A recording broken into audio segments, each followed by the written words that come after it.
Subscribe to Storylab. Now, let's begin this one. Matthew Downey's hands didn't shake anymore. 3 years of civilian life had smoothed the edges that 12 years of black ops had sharpened to a lethal point. He stood in the parking lot of Riverside Elementary, watching parents shuffle through the pickup line, their biggest concerns whether their kids had finished their homework or needed new cleats for soccer. He'd once infiltrated a terrorist cell in Kandahar for 8 months. Now he taught tactical response training to private security firms, a job that paid well enough, and asked few questions about the gaps in his resume. The transition hadn't been seamless. Nothing ever was when you'd seen the things he'd seen. But his daughter made it worthwhile. Ella burst through the school doors, her backpack bouncing against her small frame. At 9 years old, she had his dark eyes and stubborn chin, but her mother's quick smile. She waved when she spotted his truck, nearly tripping over her untied shoelaces in her excitement. "Careful," he called out, moving to meet her halfway. "Dad, guess what? Mrs. Henderson said my essay about the solar system was the best in class." She threw her arms around his waist, and he felt the familiar tightness in his chest, the fear that something this good, this pure, couldn't possibly last. "That's my girl. Your mom would be proud." Ella's smile faltered. "Mom didn't answer when I called last night." Matthew kept his expression neutral as he opened the truck door. Nikki Richmond, she'd taken back her maiden name after the divorce 2 years ago, had been pulling away from Ella gradually, like a tide retreating before a tsunami. The joint custody arrangement was a formality at this point. Nikki saw Ella every other weekend, sometimes less. "She's probably busy with work," he said, though they both knew it was a lie. The truth sat heavier. Nikki had remarried 6 months ago to Shane Carroll, a construction foreman she'd met at a bar downtown.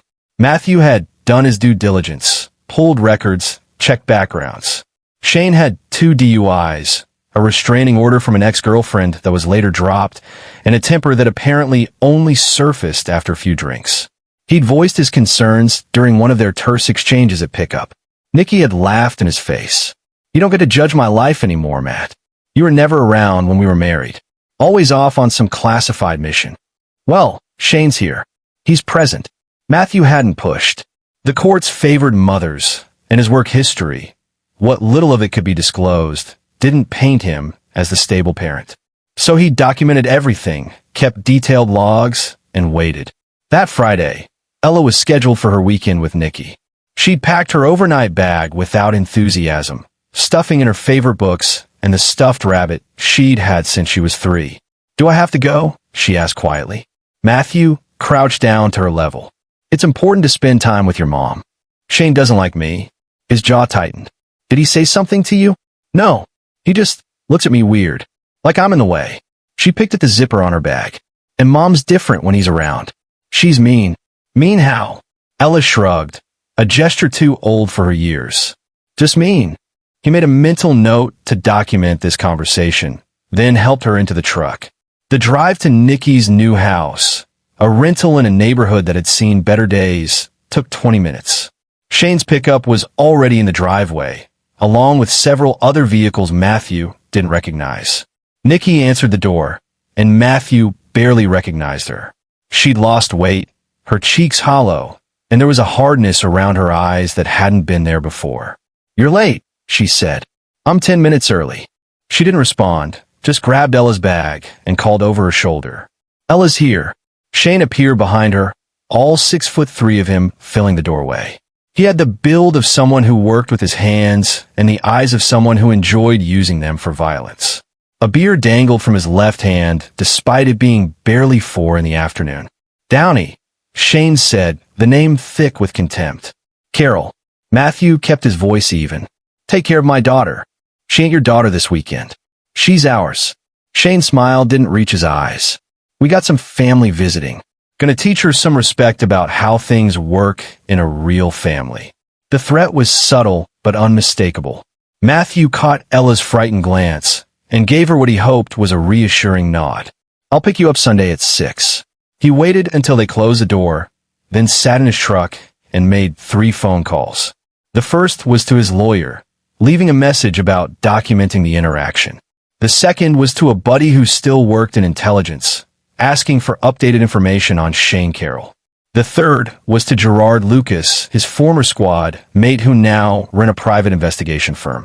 "I need surveillance on address," Matthew said. "And I need it yesterday." Gerard didn't ask questions. They'd bled together in places that didn't exist on any map. "Send me the details. I'll have eyes on it within the hour." Matthew spent Saturday morning at the gun range, putting rounds through his Sig Sauer with mechanical precision. Muscle memory from a life he'd try to leave behind.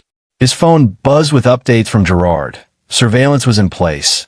Nothing unusual to report yet. But something gnawed at him. That look in Shane's eyes.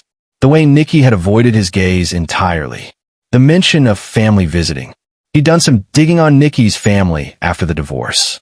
Her father, Clayton Richmond, owned a used car dealership that was likely a front for moving stolen vehicles.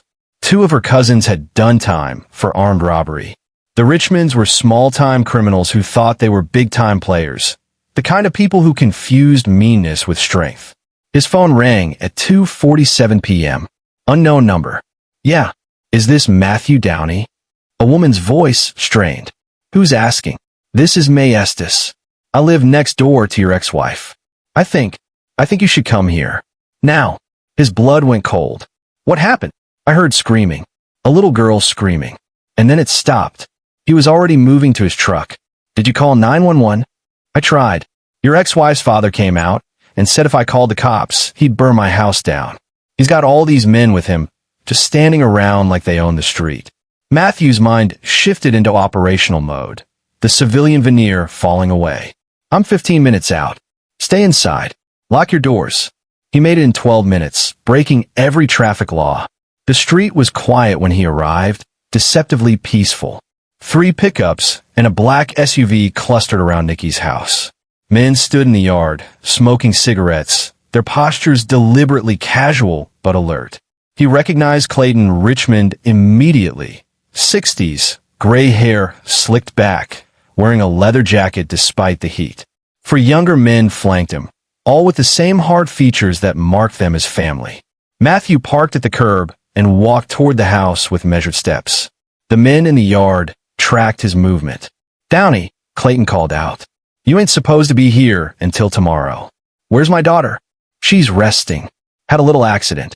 The word accident landed like a punch. Matthew's hands curled into fists, but he kept his voice level. "I want to see her.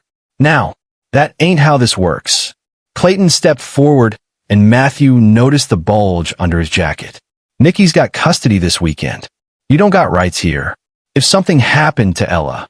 "I told you. Accident. Girl had a smart mouth. Needed to learn some manners. Shane was just teaching her." Matthew moved before Clayton finished the sentence. 3 quick steps, and he had the older man by the throat, slamming him against the SUV. The cousins reached for their weapons, but Matthew already had Clayton's gun, pressing it under the man's chin. "Where is my daughter?" A voice from the house stopped everyone. "Matthew, don't." Nikki stood in the doorway, her face pale. Behind her, Shane appeared, and Matthew saw it on his hands, blood. Fresh blood. Something inside Matthew broke then, a dam giving way to a flood of cold calculation. He released Clayton and moved toward the house. The cousins closed in, forming a wall, but Matthew didn't slow. "Get out of my way." "Or what?" This from Shane, who'd stepped onto the porch. "You gonna kill all of us?" "There's 12 of us, Downey, and we're all armed." "Move." Shane's smile was ugly. She had it coming. Disrespectful little brat. Told me I wasn't her real daddy. So I showed her what happens when you don't respect your elders. Took a baseball bat to her legs. Both of them. Heard them snap real nice. The world telescoped down to a pinpoint of white-hot fury, but Matthew's training held. Emotion was the enemy. Emotion got you killed. Nikki actually laughed, a broken, hollow sound. That'll teach her respect. Matthew looked at his ex-wife, this stranger wearing a familiar face, and felt nothing but contempt. He walked past the cousins. They led him, thinking they had the numbers, and into the house. Ella lay on the couch in the living room, her face gray with shock and pain. Both her legs were twisted at unnatural angles, the fractures obvious even from the doorway. Compound fractures, the kind that required immediate surgery. He was beside her in 2 strides, checking her pulse, her breathing. She was conscious but barely, her eyes unfocused. "Daddy," she whispered. "I got you, baby. I got you." He lifted her as gently as he could, and she screamed, a sound that would haunt him forever. But he didn't stop. Couldn't stop. The cousins had moved inside now, forming a semicircle between Matthew and the front door. 10 of them, plus Clayton and Shane, all armed, all watching him with predator eyes. Clayton pulled his gun, put her down. Now, the others followed suit. 12 weapons trained on him, on his daughter. "Put her down, or we start shooting," Clayton repeated. Matthew smiled then, an expression that had made hardened terrorists reconsider their life choices. He gently lowered Ella onto the couch, whispering, "Close your eyes, sweetheart. Don't look." As he straightened, his right hand moved to his jacket pocket. Slowly, carefully, making sure they all saw. He pulled out a phone, but not his regular phone. This one was older, ruggedized, with a single red button under a protective cover. Clayton's eyes widened with recognition. Several of the cousins actually took a step back. "No," Clayton breathed. "That's not possible. Those were decommissioned." Most of them were. Matthew's smile never wavered. "I kept one. Call it a retirement gift." Shane looked confused. "What the hell is that?" Clayton's face had gone sheet white. "It's a dead man's switch, linked to enough C4 to level this entire block." Matthew flipped open the protective cover with his thumb. "Actually, Clayton, it's linked to something much worse. 3 blocks. Every house. Every building. I spent the last 2 years mapping this neighborhood, knowing exactly where Nikki would end up. Shane's predictable like that. And last night, while you were all drinking and planning how to hurt my daughter, I was planting presents." The lie came easily because it was built on truth. The truth of what he'd been capable of in his old life. The truth that men like these knew about men like him. "You're bluffing," Shane said, but his voice wavered. "Am I?" Matthew's thumb hovered over the button. "Want to test that theory? Because I died a long time ago in a cave in Afghanistan. What's standing here is just a ghost, and ghosts don't fear death. But you do. All of you." A wet spot appeared on Shane's jeans. Then another on one of the cousins' pants. The smell of urine filled the room as fear took hold. "Here's what's going to happen," Matthew said quietly. "I'm going to pick up my daughter. I'm going to walk out that door. And none of you are going to move. Because if anyone even breathes wrong, I press this button and we all meet God together. And boys," his eyes swept across them, "I don't think you want to explain to him what you did today." He moved to Ella, lifting her again despite her cries of pain. The men parted like the Red Sea, backing away, some of them openly weeping. Clayton found his voice. "This isn't over." "Yes, it is. Because tomorrow, every single one of you is going to receive a package. Photos, documents, evidence of every crime you've ever committed. The police will get copies. The FBI, the IRS. And that's just the beginning." Matthew paused at the door. "Unless you make this right. What do you want?" "Confessions. All of you. Written, signed, witnessed. We did here today. What Shane did to my daughter. Nikki's complicity. Everything. You deliver those confessions to my lawyer by Monday noon, or those packages go out. And if we do," Clayton's voice shook, "then you get to spend the rest of your miserable lives looking over your shoulders, wondering if I'm coming. Wondering if today's the day the ghost catches up to you." Matthew's smile turned arctic. "Sweet dreams, gentlemen." He walked out into the afternoon sun, carrying his broken daughter, and not one of them tried to stop him. The emergency room at St. Catherine's Hospital became a blur of white coats and urgent voices. Matthew stayed with Ella through the intake, through the x-rays that confirmed what he already knew, bilateral compound fractures of both femurs, requiring immediate surgery. Dr. Hector Wu, the orthopedic surgeon on call, looked at the images and then at Matthew with questions in his eyes. "How did this happen?" "Her mother's husband beat her with a baseball bat." Wu's jaw tightened. "I'm mandated to report this." "Good. Report it to Detective Aaron Mays at the precinct. Tell him Matthew Downey sent you." Mays was an old contact, someone who'd helped Matthew with background checks when he'd been vetting security hires. More importantly, Mays was honest, a rarity in a department riddled with corruption. While Ella was prepped for surgery, Matthew made calls.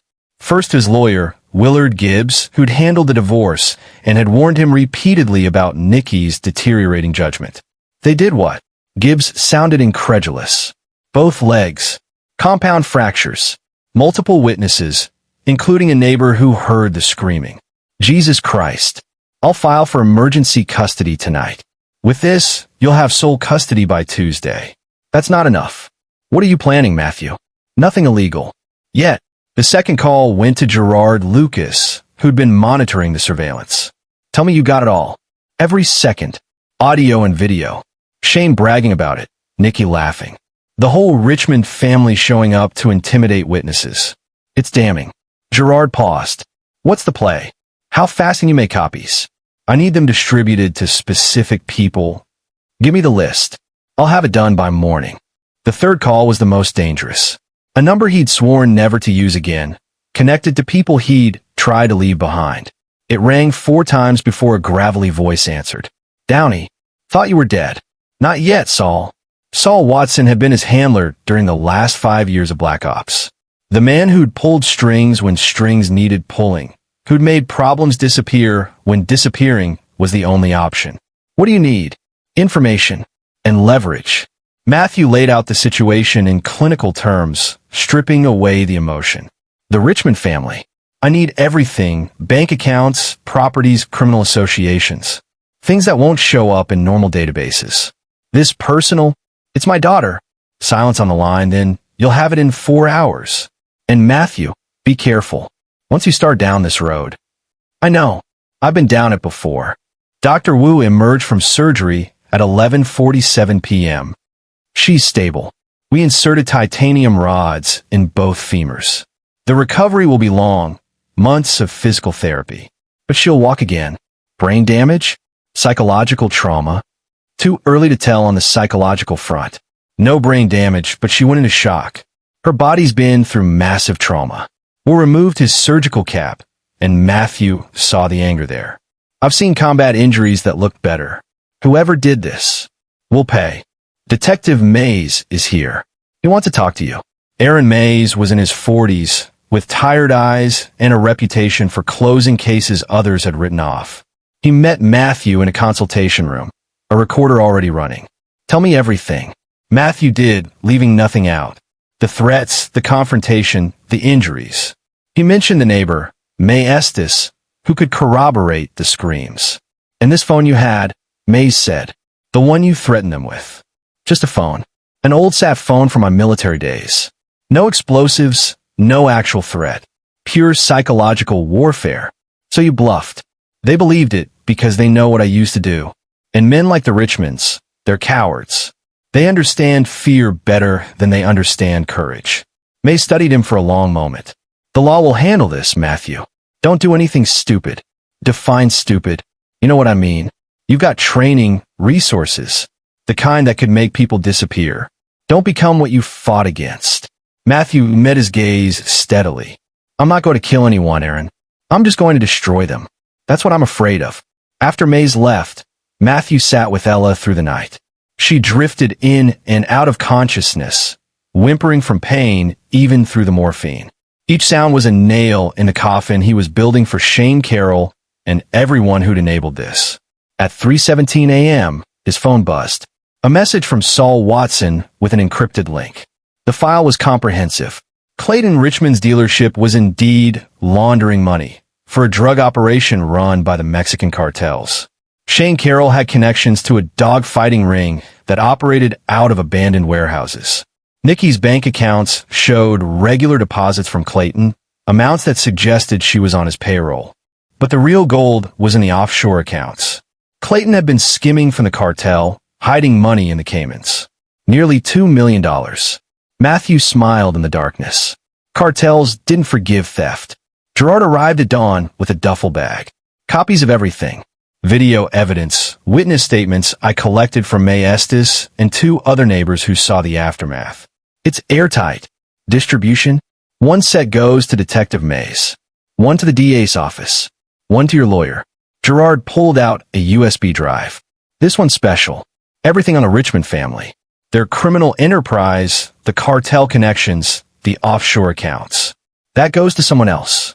Boo, you don't want to know. Gerard studied him. We've been through hell together, Matt. I know that look. Whatever you're planning is necessary. Matthew took the USB drive. These people broke my daughter's legs and laughed about it. The law will put them away for a few years, maybe, but I'm going to make sure they lose everything. Their freedom, their money, their lives as they know it. And if it blows back on you, then it does. But Ella gets justice. Real justice. By Monday morning, the confessions Matthew had demanded never materialized. He hadn't expected them to. Clayton Richmond wasn't the type to admit defeat, just to regroup and wait for another opportunity. That was fine. Matthew had planned for that too. The first domino fell at 10:32 a.m. when the FBI raided Clayton's dealership. The warrant cited evidence of money laundering and trafficking in stolen vehicles. By noon, Clayton and 5 of his cousins were in federal custody. The second domino fell at 1:15 p.m. when the DA filed charges against Shane Carroll, aggravated assault on a minor, child endangerment, attempted murder. Bail was set at $500,000. The third domino fell at 3 p.m. when Nikki was arrested as an accessory. She'd been present during the assault and had failed to intervene or seek medical help. Her bail was set at $200,000. But those were just the legal dominoes. The illegal ones would fall harder. At 4:47 p.m., Matthew received a call from an unlisted number. A voice spoke in Spanish-accented English. "We receive your package, Senior Downey. The information about Clayton Richmond's financial indiscretions. I thought you want to know. Indeed. We appreciate citizens who help us maintain order in our business operations. Mr. Richmond will have an opportunity to explain himself to our associates. In his cell, where the guards will be looking the other way. I'm just a concerned citizen. Of course. And, Senior Downey? Your daughter. We hope she recovers well. Children should be protected, not harmed. On this, we agree." The line went dead. Matthew felt no guilt. He'd simply provided information to the people who had the most vested interest in Clayton's betrayal. What they did with that information was their business. By Tuesday, the confessions started arriving at Willard Gibbs's office. Not from Clayton. He was in a hospital with 3 broken ribs, a punctured lung, and a message carved into his back. Thief. But his cousins, terrified of cartel retribution, began flipping. They detailed everything. The stolen car operation, Shane's dog fighting ring, the assault on Ella. Shane himself tried to make bail, but someone, Matthew never found out who, made sure the bondsman rejected him. He remained in county lockup, where word had already spread about what he'd done to a 9-year-old girl. Prisoners had their own code, and hurting kids was unforgivable. Shane's first night in general population lasted exactly 17 minutes before 3 inmates cornered him in the showers. He survived, but the beating left him with permanent nerve damage in his right hand. Nikki made bail on Wednesday, courtesy of her mother, Priscilla Richmond. But she came home to find her house emptied. Not by thieves, but by the IRS. Turns out the tips about unreported income had triggered an audit, and the government had seized everything she owned. She called Matthew hysterical. "You did this. You ruined my life." "No, Nikki, you did it yourself the moment you let Shane hurt our daughter. She's our daughter." Was. Past tense. The custody hearing is tomorrow. You'll lose all parental rights. You can't. Watch me. He hung up and blocked her number. Thursday's custody hearing was brief. Dr. Wu testified about the extent of Ella's injuries. May Estes and 2 other neighbors testified about the screaming, about Clayton's threats. Gerard's surveillance video played on a screen, showing Shane's brutal assault and Nikki's laughter. The judge, a grandmother herself, needed less than an hour to decide. Full custody to Matthew Downey. Permanent restraining orders against Nikki Richmond and Shane Carroll. Termination of parental rights pending criminal trial outcomes. Nikki wept in the courtroom. Matthew felt nothing. Ella was released from the hospital on Friday, wheelchair-bound and facing months of physical therapy. Matthew had converted the guest room on the first floor into her bedroom, installed grab bars in the bathroom, ramps at every entrance. She was quiet during the drive home, staring out the window. Dad, yeah, baby. Are they gone? Shane and Mom. Yes. They can't hurt you anymore. What about Grandpa Clayton and the others? Matthew chose his words carefully. They're going away for a long time. You're safe now. Ella nodded, then reached for his hand. I was scared you wouldn't come for me. His throat tightened. I'll always come for you. Always. That night, after Ella fell asleep in her new room, Matthew sat on the porch with a bottle of whiskey he didn't open. The stars above were clear, indifferent to human suffering. His phone buzzed. A message from Saul Watson. Heard about the Richmond situation. Clean work. You good? Matthew typed back, getting there. If you need anything, I know where to find you. He deleted the message thread and looked up at the stars again. Justice had been served, legally and otherwise. But there was still unfinished business. Shane Carroll would face trial, likely get 20 years. Clayton Richmond was looking at federal charges that would put him away for life, if the cartel didn't get to him first. But Nikki was still free, living with her mother and plotting.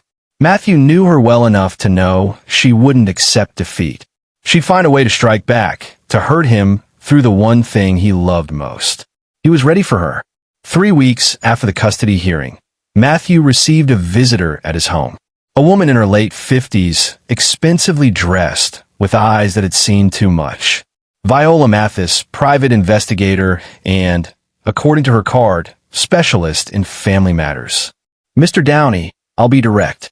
I've been hired by Nikki Richmond to dig up dirt on you. Find anything that could be used to reverse the custody decision. Matthew leaned against the doorframe. And you're telling me this why? Because I did my research. Found out what happened to your daughter. Found out who you really are. Viola's expression hardened. I've got 3 grandkids. If someone did to them what Shane Carroll did to Ella, I'd burn the world down. So I'm not working for Nikki anymore. What do you want? Nothing. Just wanted to warn you. She's not done. And she's got help. What kind of help? Viola handed him a folder. Her new boyfriend. Lloyd Lara. Ex-cop. Disgraced for excessive force. Works private security now, but rumor is he's for hire if the money's right. Nikki's been talking about getting Ella back, about proving you're an unfit father. Matthew flipped through the folder. Lloyd Lara's file showed a pattern of violence, corruption, and connections to some serious players. Thank you for this. Don't thank me. Just protect that little girl. Viola turned to leave, then paused. And Mr. Downey? Whatever you do to Nikki and her new friend, make it count. Matthew made 2 calls after Viola left. The first to Gerard, requesting surveillance on Nikki and Lloyd. The second to Detective Mays. Aaron, I need a favor. I'm listening.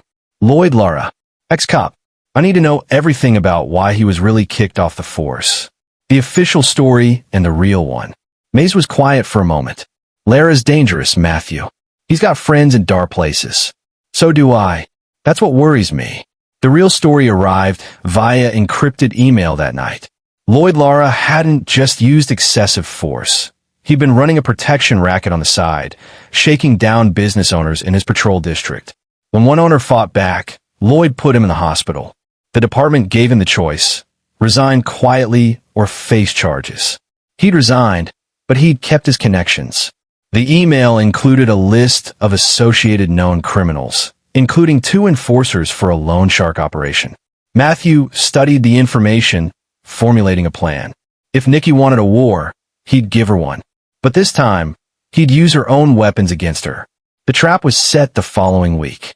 Matthew knew Nikki's patterns. She'd drive past his house twice a day, watching, waiting for an opportunity. Gerard's surveillance confirmed she was meeting regularly with Lloyd, planning something.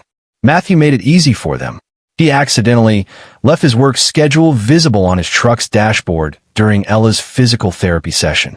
Thursday afternoon, 2 to 5 p.m., tactical training course. Home would be empty except for Casey Chambers, the nurse he'd hired to help with Ella's care. Thursday arrived. Matthew drove to the training facility, made sure he was seen, then doubled back using a route that avoided traffic cameras. He was in position in his attic by 1:45 p.m., with a clear view of the street and every entrance to his house. Ella was actually at Gerard's house with his wife, safe and unaware of what was about to unfold. Lloyd's car appeared at 2:17 p.m., parking 2 blocks away. He approached on foot, dressed in dark clothing, carrying a lockpick set Matthew recognized from his own training days. But Lloyd wasn't alone. Nikki was in the car, watching, accomplice to breaking and entering. Lloyd picked the back door lock in under 30 seconds, professional work. He slipped inside, and Matthew tracked him through the house via the security cameras he'd installed. Lloyd was searching for something, probably evidence he could use against Matthew, or something he could claim showed an unsafe environment for Ella. He'd find neither. What he would find was Casey Chambers, the nurse, who was actually a federal agent Matthew had worked with years ago. She'd volunteered for this operation after hearing what happened to Ella. "Can I help you?" Casey's voice came through the audio feed, calm and professional. Lloyd spun, his hand moving to his waistband where a gun was concealed. "I'm looking for Matthew Downey. He's not here, and you're trespassing. I'm a licensed private investigator." Lloyd pulled out a fake ID. "Just doing my job." "Really?" "Because I'm a federal agent, and this is a violation of about 6 different laws." Casey showed her badge. ATF Special Agent Casey Chambers. "You're under arrest." Lloyd's hand twitched toward his gun. "Don't." Matthew's voice came from behind him. He'd moved silently down from the attic, years of training making him a ghost in his own home. "Federal Agent Lloyd, you pull that gun. You're looking at assault on a federal officer." Lloyd's face went pale as he recognized Matthew. "This is a setup." "No, this is justice. You and Nikki conspire to break into my home, possibly to harm my daughter or plant evidence. Agent Chambers witnessed everything. And your friend outside?" Matthew smiled. "Detective Mays is having a conversation with her right now." Through the window, they could see Mays's unmarked car boxing in Lloyd's vehicle. Nikki was already in handcuffs. "You can't do this," Lloyd said. "I just did." "The difference between you and me, Lloyd? I know how to work within the system. I know how to use it." Matthew stepped closer. "You thought you could intimidate me because you used to be a cop. But I've taken down terror cells, infiltrated drug cartels, and survived things that would break you. You were never a threat. You were a convenience." Casey read Lloyd his rights while Matthew watched, feeling a grim satisfaction. Another domino fallen. At the precinct, Nikki tried to claim she didn't know what Lloyd was doing, that she was just waiting in the car. But Gerard's surveillance footage showed her handing Lloyd the lockpick set, discussing the plan, even pointing out the best entry point. The DA added new charges: conspiracy to commit burglary, attempted kidnapping, based on conversations Gerard had recorded about taking Ella somewhere safe, violation of restraining order. Nikki's bail was revoked. She'd remain in custody until trial. That night, Matthew sat with Ella in her room, reading her favorite book. She was getting stronger every day, her legs healing, though the scars would remain forever. "Dad, why did Mom hate me?" The question cut deep. "She doesn't hate you, sweetheart. She's sick. In her mind. Will she get better? I don't know." Ella was quiet for a moment. "I'm glad I have you. You'll always have me." She fell asleep, holding his hand, and Matthew stayed until her breathing evened out. Then he went to his office and looked at the final pieces of his plan. Shane Carroll's trial was set for next month. The evidence was overwhelming. Between the surveillance footage, the medical reports, and the testimony of witnesses, he was looking at 25 to life. Clayton Richmond had been transferred to a federal facility after the cartel's warning. He'd cooperate fully, testifying against his former associates in exchange for protective custody. His dealership was seized, his assets frozen. The Richmond's criminal empire was dismantled. Nikki's trial would follow Shane's. With the new charges, she was facing 10 years minimum. Lloyd Lara was singing like a canary, trying to reduce his sentence by providing information on other corrupt cops and the criminals he'd worked with. The Internal Affairs Division was building cases against a dozen officers. Matthew had won, completely and thoroughly. But victory felt hollow when he looked at Ella's wheelchair, at the pain medication bottles, at the physical therapy schedule that stretched months into the future. His phone buzzed. A text from an unknown number. "Good work, Downey. You ever want to come back? Doors always open. S. Saul Watson, offering him a return to the life he'd left behind. Matthew deleted the message and blocked the number. That life was dead. He had a daughter to raise, a future to build. The past could stay buried. 2 months later, Shane Carroll stood in an orange jumpsuit, shackled at the wrists and ankles, as the jury foreman read the verdict. On the count of attempted murder in the first degree, guilty. On the count of aggravated assault, guilty. On the count of child endangerment, guilty. Shane's face crumbled. His public defender had tried to argue temporary insanity, provocation, anything to reduce the charges. None of it worked. The judge, a stern woman named Rosemary Pearson, looked at Shane with open contempt.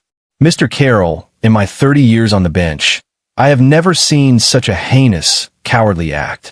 You took a baseball bat to a 9-year-old child and shattered both her legs.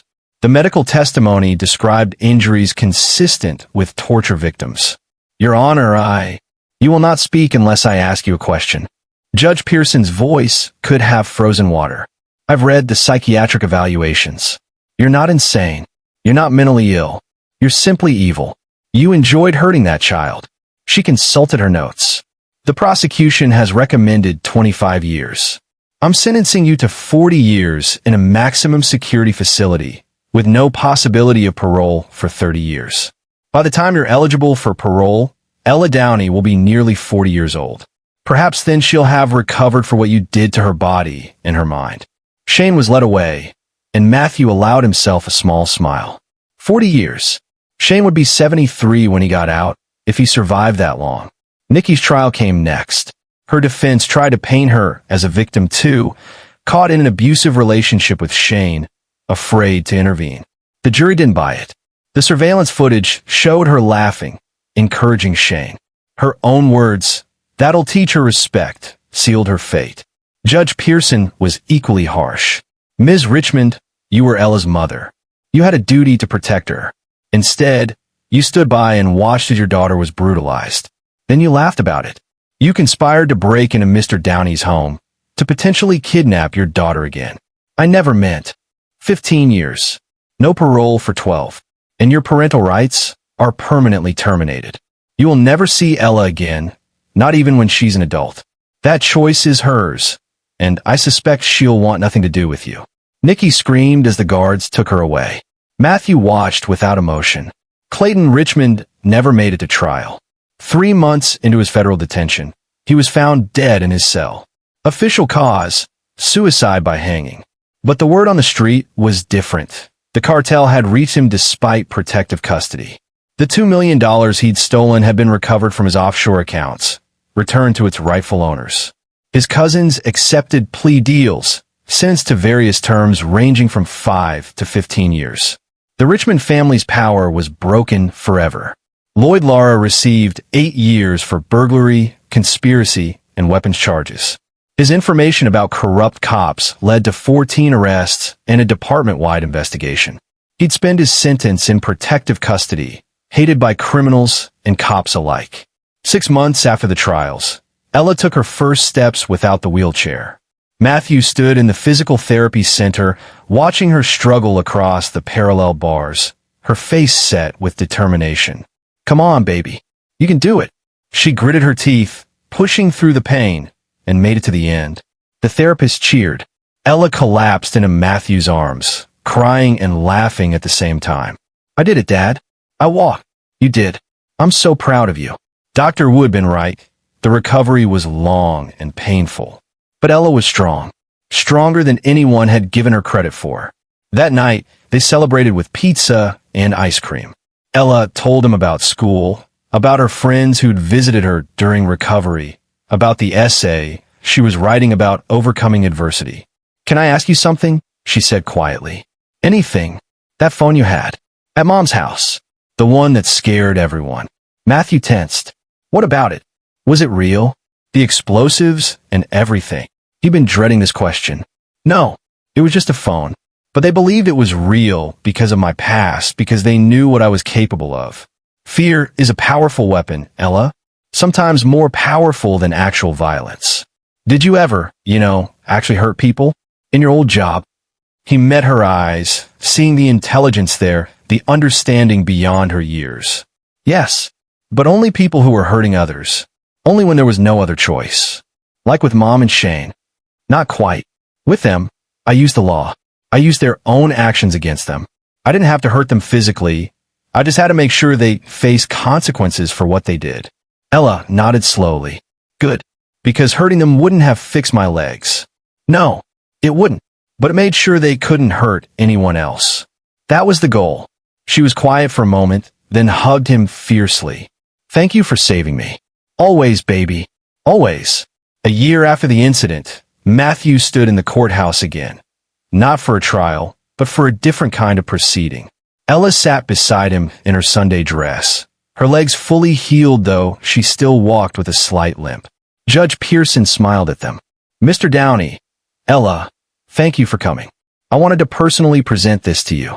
She handed Matthew a certificate, an official commendation for his actions in protecting his daughter and cooperating with law enforcement to dismantle a criminal organization. Your work with Detective Mays and the FBI led to 14 major arrests and the shutdown of operations we've been investigating for years. The Richmond family's criminal empire is finished. Shane Carroll and Nikki Richmond are behind bars where they belong. I just protected my daughter, Your Honor. You did more than that. You could have taken justice into your own hands. You have the skills, the training. But you chose to work within the system, to trust in the law. That shows tremendous character. She turned to Ella. And you, young lady, are incredibly brave. What happened to you was terrible, but you've shown remarkable strength in your recovery. Ella smiled shyly. Thank you. After the ceremony, Matthew took Ella to her favorite restaurant. She was talking about trying out for the school soccer team in the spring, despite the doctor's warnings that her legs might not be strong enough. I can do it, she insisted. I'm stronger than they think. I know you are. As they ate, Matthew reflected on the past year. The violence, the manipulation, the careful orchestration of other people's downfall. He'd walked a fine line between justice and revenge, between legal and illegal. But looking at Ella now, seeing her smile, hearing her laugh, he'd do it all again without hesitation. His phone buzzed. A message from Gerard. Heard Nikki try to file an appeal. It was denied. She's done. Matthew sent back a thumbs up and put the phone away. That night, after Ella was asleep, he stood in his garage looking at the old sat phone he'd used to bluff the Richmond family. It had been decommissioned years ago, useless except as a prop. He'd lied to them about the explosives, about his preparations. The truth was simpler. He'd relied on their fear, on their knowledge of what he'd been, to convince them he was capable of mass destruction. The real destruction had come from patience, planning, and using the system against them. He smashed the phone with a hammer, disposed of the pieces in separate trash bins, and went back inside. The war was over. He'd won, not through violence, but through strategy. Not through revenge, but through justice. Ella was safe. That was all that mattered. 3 years later, Matthew stood on the sidelines of a soccer field, watching Ella, now 12, sprint down the wing with the ball. Her legs had healed completely, the limp gone through endless physical therapy and her own stubborn determination. She scored, and her team erupted in celebration. Matthew cheered louder than anyone. After the game, Ella ran to him, mud-splattered and grinning. Did you see that goal? I saw everything. You were amazing. They walked to the truck together, Ella chattering about the game, about her friends, about the upcoming school dance. Normal 12-year-old concerns. Hey, Dad. Yeah. I wrote an essay for school. About what happened. About overcoming trauma. Matthew's chest tightened. Yeah. The teacher wants to submit it to a national competition. Is that okay? What did you write about? About how you saved me. About how you didn't let anger make you do something wrong. About how you used the system to get justice. She looked up at him. About how real strength isn't about hurting people. It's about protecting them. Matthew had to swallow hard before he could speak. I'm proud of you, Ella. I'm proud of you too. That night, he read her essay. It was powerful, eloquent, and it captured everything he'd tried to teach her about strength, justice, and choosing the right path, even when the wrong path seemed easier. The essay won the competition. Ella was invited to read it at a national conference on child advocacy. Standing backstage, watching his daughter speak to hundreds of people about resilience and justice, Matthew felt something he hadn't felt in years: peace. Shane Carroll was still in prison, denied parole twice. He'd be an old man before he saw freedom again. Nikki was serving her sentence in a women's facility upstate. She'd written letters to Ella, dozens of them, but Ella had chosen not to read them. That was her right, her choice to make. Clayton Richmond was dead. Lloyd Lara was in year 5 of his 8-year sentence. The Richmond cousins were scattered across various prisons, their family names synonymous with failure and disgrace.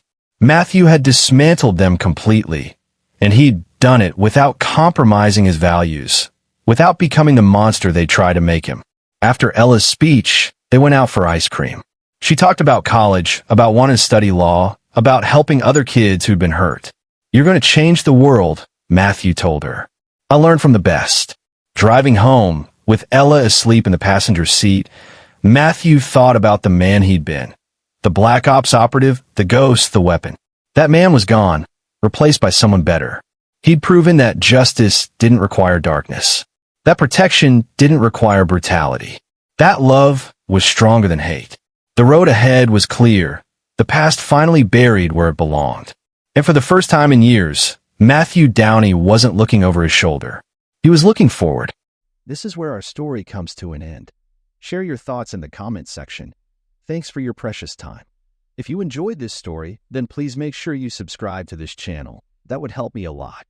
Click on the video you see on the screen, and I will